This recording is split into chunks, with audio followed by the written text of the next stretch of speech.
নমস্কার। আজ 25 জানুয়ারি national voters day. আজকের দিনটির গুরুত্ব আমরা সকলেই জানি।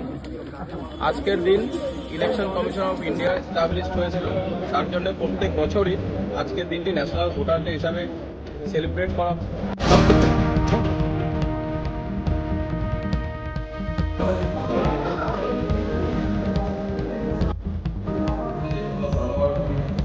নতুন ভোটার